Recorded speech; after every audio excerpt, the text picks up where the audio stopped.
Shout out to all students, especially do sa mga high school or college na responsible na mag-aaral ka kung di na kailangang gisingin ng magulang para mag-prepare na dahil kailangan gumising ng maaga papasok. Dapat alam nyo yan. Hindi yung magulang hirap na hirap ang gisingin kayo sa umaga na malilate ka na.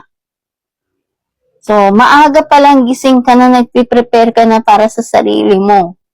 Ng pagkain mo, check ang mga gamit mo, kung naka-ready na. Ayun, nagising yung bunso ko, hindi ko alam kung narinig niya yung shoutout ko kanina. Pero, inasikaso ko pa rin siya ng konti. Siyempre, nanay tayo eh. Kain tayo.